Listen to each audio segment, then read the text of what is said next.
What is going on, guys? Welcome back to TVandME. I am Kevin, and this is my reaction review for the finale of Season 1 of The Walking Dead.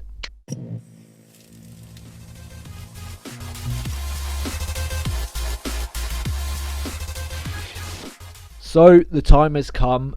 Even though this is a pretty short season, only 6 episodes long, it's been a journey so far. We've had characters who have been introduced to us, characters who have died. There's been a lot of inner group drama. Yeah, in this episode, I'm expecting it all come to a head. Whether Merle will reappear and make an appearance is up in the air. He may not. It'd be a good finale thing to do for this series, so I'm guessing they will, but they could save him for the later seasons, so we'll have to wait and see with that. But that's all speculation. Let's just quickly jump into a really quick recap so we can get straight into this episode, because I've been looking forward to it since my last episode I watched 2 or 3 days ago. So I'm just looking to jump straight back into it. Firstly, we should make an honourable mention to Jim, who managed to talk Rick and the group into just dumping him at the side of the road. I say dump, but it's probably for the good of the whole group that they did that, and that he decided to do that, because it was too much of a risk of him turning, because at that point he looked like he was getting close. You know, looks like he was getting taken over by the fever, and eventually he would pass and then turn into the zombie. Then they would just have to have killed him anyway. So he made the decision to be dumped at the side of the road. They went along with it, even though Rick and Shane, they weren't too happy about it. But it looks like we said bye to Jim for the last time. Also, last episode we had a bit of friction between Shane and Rick. Shane pointed the gun at Rick, which I wasn't happy about. Hopefully that's the last of that. Hopefully Shane doesn't bring up any more of those feelings or any of that threatening behaviour towards Rick or towards Dale, who saw him point the gun at Rick. So hopefully they leave it at that, because I like Shane and I don't want him to go on my asshole list. And finally, we were introduced to a new character. I didn't quite pick up his name in the last episode, but he's the CDC guy, the guy that managed to blow up all the samples in the first scene that we met him. He managed to spill acid on his suit, which in turn made him have to evacuate the chamber where he was doing all the experiments, and the system decided it needed to bleach or destroy everything in that room in order to stop the contamination. So yeah, all the samples got destroyed, and he looks like he's ruined all the research in order to maybe cure the illness that is the disease that makes people into zombies. But one good thing came out of it. He let in Rick and the group after they were really desperate, after it was getting dark. So I'm guessing at night time the zombies become more active. So yeah, he let them into there, and hopefully this episode we're going to see what sort of character he is, the CDC guy, because at this point first impressions weren't great. He seemed a bit skittish. He had a bit of a screw loose after he said that he wanted to kill himself the next night, and yeah, hopefully he doesn't become a problem within the group. Hopefully he has something to add to the group as a whole, and they all come out of the situation a lot better, but I'm not holding my breath. But that's about it. So I just want to get into this episode. Like I say, let's just get on with it. This is Season 1 Episode 6, and I can't wait. Let's do this. Oh, so is this when the outbreak first started happening? Damn, that's cold. Let me get you out of here, bud. So we did actually try and rescue him then. Please, man, you just show me a sign, anything. Please, Rick. Holy shit, the bomb in the place.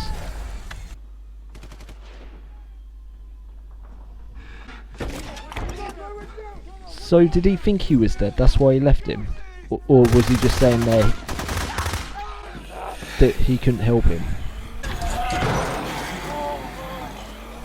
Ah, so he must have known he was alive then if he's blocking the door. Maybe he thought because the machines went down after that bomb dropped, he was dead. Or he was gonna die anyway.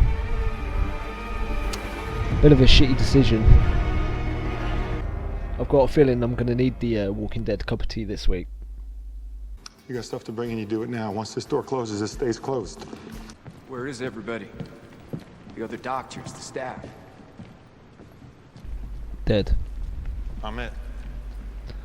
It's just me here. Do you reckon he killed them all? What about the person you were speaking with? That's what the hell happened here, Doc.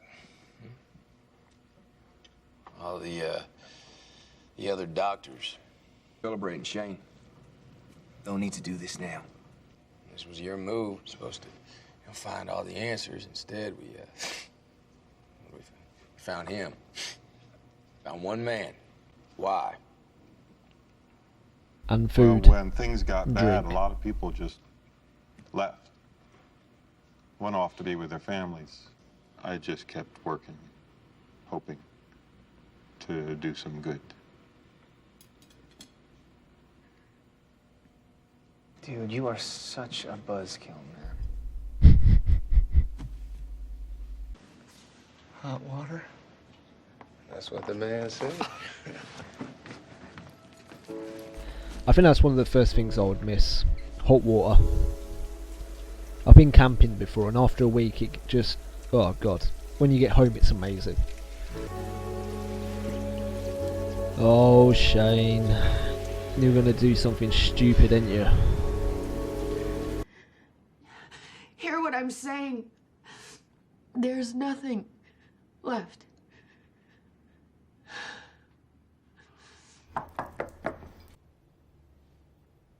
Oh, Shane. Careful. How can you treat me like this? You're kidding, right?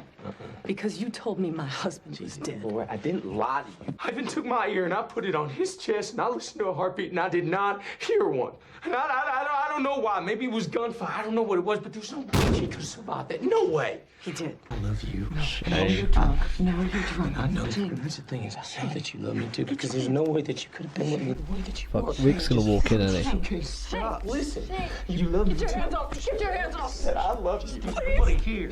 Stop. Shh, Lord. It's all right. Just look. Now they're gonna see those scratch marks as well. Did he just try and rape her? Shame, you fucking idiot. Protein helps the hangover. Wait, all this. Jack, could you help Poor me, please? Glenn. Your neck. Must have done it in my sleep. Never seen you do that before. Me neither. Not like me at all. Yeah, make it completely obvious it's Shane, you know what I mean? Morning. Just stare at her. Hey, Doc. Reports of it happening in as little as 3 minutes. The longest we heard of was 8 hours. In the case of this patient, it was Huh. 2 hours, 1 minute. 3 minutes to 8 hours, that's quite a 7 difference. Shell, driven by mindless instinct. God, what was Oh, that? Jesus. Somebody shot him. He shot his patient in the head. That was a bit nasty, but Didn't pretty you? cool as well. There are others, right? Other facilities? There may be some people like me. You don't know? How can you not know? Everything went down. Communications, directives, all of it. I've been in the dark for almost a month. There's nothing left anywhere. Nothing. That's what you're really saying, right? Man, I'm gonna get shit-faced drunk again. Dr. Jenner, I know this has been taxing for you, and I hate to ask one more question, but that clock, it's counting down. What happens at 0? Basement generators, they run out of fuel. Oh, what? Vi, what happens when the power runs out? When the power runs out, facility-wide decontamination will occur. Decontamination, that's what happens in that lab. With the fire. I don't like it. Energy use is being prioritized. Air isn't a priority? And lights? It's not up to me. Zone 5 is shutting itself down. Hey, what the hell's that mean? That means you're all dead. That's why he was going to shoot himself in the head. Because he knew that would run out. Everybody get your stuff, we're getting out of here now! Okay. To decontamination. Run, motherfuckers, it's going to rain fire in a minute. Mind you, wouldn't they need fuel for the fire anyway? So if there's fuel for the fire, they could use it for the generators. Maybe it would just suffocate them. Why would you lock them in? Why? Just like I said. Why would you lock them in? Just let them go. In the event of a catastrophic power failure in a terrorist attack, for example, HITs are deployed to prevent any organisms from getting out. HITs? Fine. HIT's high-impulse thermobaric fuel air explosives consist of a two-stage aerosol ignition that produces a blast wave of significantly greater power and duration than any other known explosive except nuclear. The vacuum pressure effect ignites the oxygen between 5,000 and 6,000 degrees and is useful where the greatest loss of life and damage to structures is desired. Sets the air on fire. Regret. So at least try to get out, you know what I mean? At least try for the doors. I know I didn't like this guy. More compassionate to just hold your loved ones and wait for the clock to run down? No! Shane, you listen to him. Daryl was like, just do it. We all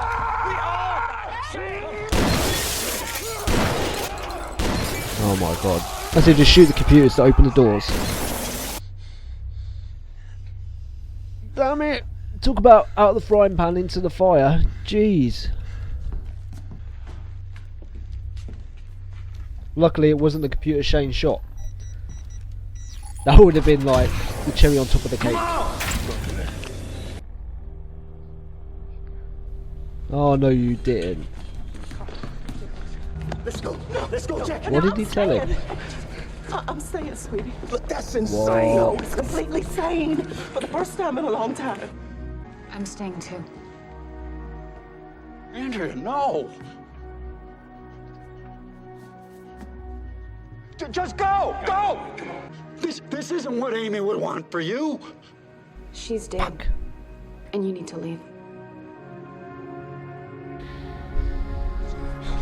Glass won't break? Rick, I have something that might help. This one? I found this in your pocket. From the tank. The tank shell still would have been better, but still. Run.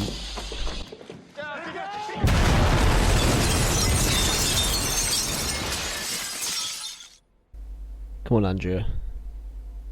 If you're staying, I stay too. He's right. We know what's waiting for us out there.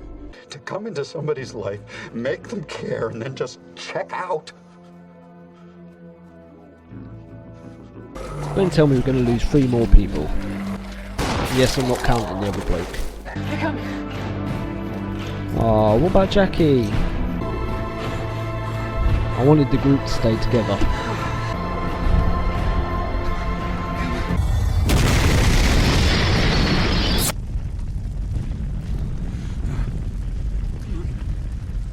In the water,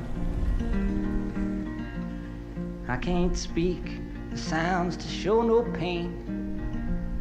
I can't hear the echo of my footsteps or remember the sounds of my own name.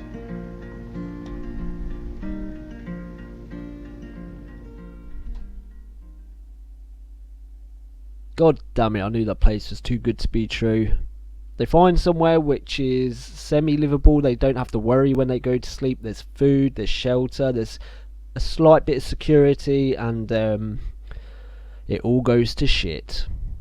So I guess we'll start with a Dr. Edwin Jenner, as he was called. Only in it really for 1 episode and a bit at the end of the last episode. But yeah, he seems like he was, the only reason he was alive was because he was trying to live, or trying to make a promise he made to his wife come true, who he had to kill, obviously. And yeah, he wasn't a good enough scientist in order to find a cure or find a way to at least slow down the reaction, or maybe just stop it in its tracks altogether. But it turns out he was a bit of a tragic character. He even tried to take everyone with him, which actually made me angry in that moment. I'm like, you probably saw it in my face actually, but I was like, why lock these people in here? You think you're doing good for them, but don't you think it's down to the decision of the person? Like, if I was in that situation, I'd want to try and survive. At least it may be terrible out in the zombie apocalypse, like in that land, and like trying to survive day to day and starving some days, and sometimes you're just so thirsty it's unreal, but at least you're surviving, at least you're alive, at least it's not final, you know what I mean? Instead, he tried to make that decision for everyone.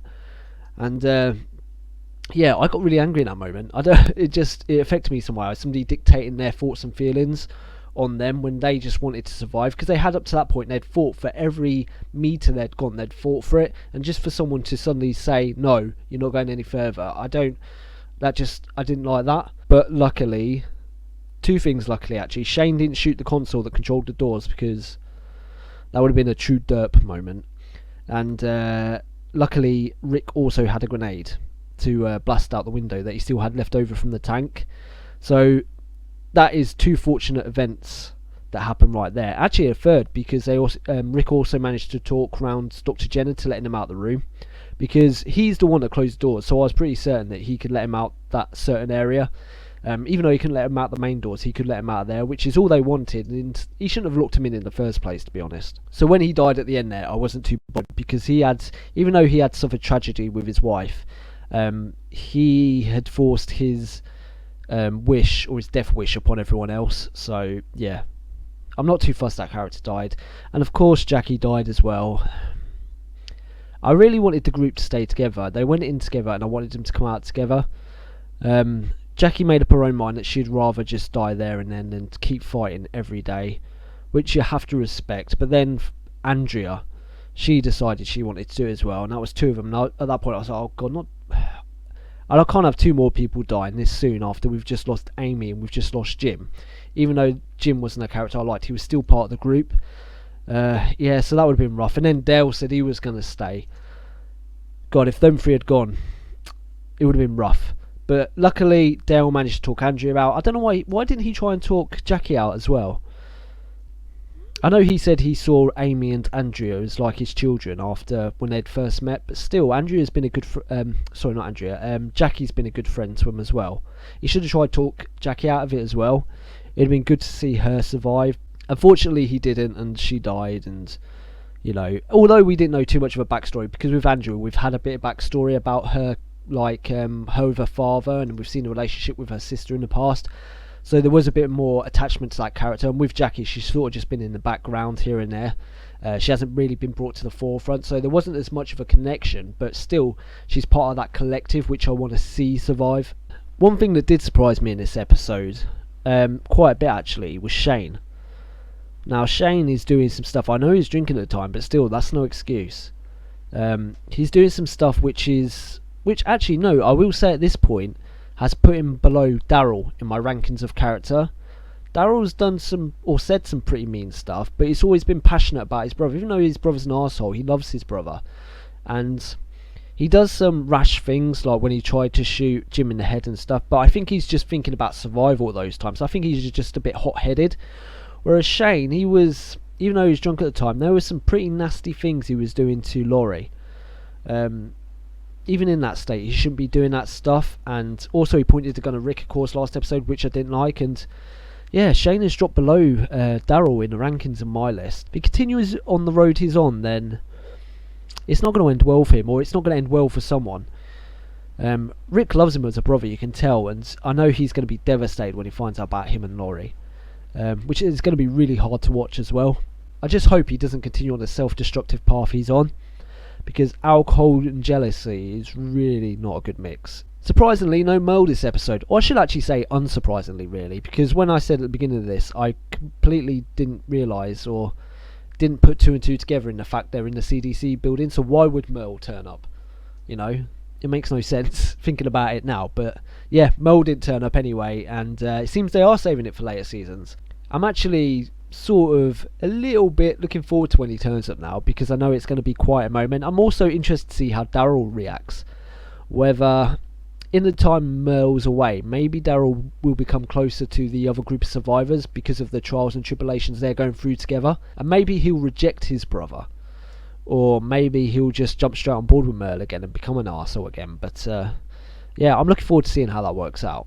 Overall, I have to say, I really enjoyed season 1. Some great characters, some good moments, some sad moments. I will say no real cliffhangers as such. Like, having watched Game of Thrones and Westworld, there's moments where you're trying to work out mysteries, and like scenarios, like who's backstabbing who's doing what, is this person that person, sort of thing. Whereas in this, it's very straightforward, and it's more tense in a different sense, as in at any moment anybody could get attacked, anyone could get bit. So it's a very different show to those two shows, but I am enjoying it. I'm really liking it. I'm not actually, I should say, I'm not a huge zombie guy actually. I loved Dawn of the Dead, the film. I love that film, but apart from that, I don't really delve into the zombie genre too much. But this show, it's really hooked me because of the characters. So let's just call it there.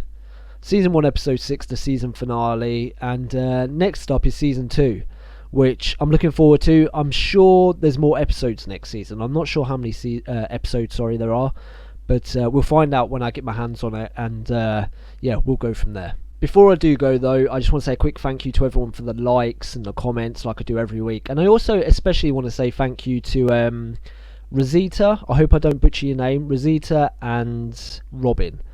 The two people who comment on literally all my videos, or all these Walking Dead videos anyway, who've commented each week and said thank you for the episode and stuff. I really appreciate it. Your positive energy is helping me drive forward, and yeah, it's making the edits worth it each week. So let's just leave it there. We'll start season 2 next week on Tuesday, or if I have the time, I may even start this weekend. We shall see. We'll see how it goes in terms of time, but if you're lucky, or I should say if I'm lucky, because I'm really enjoying it, I'll start this weekend, record an episode, get it edited, get it out, and then maybe another 2 during the week. So until then guys, thank you for watching as always, and until next time, bye bye.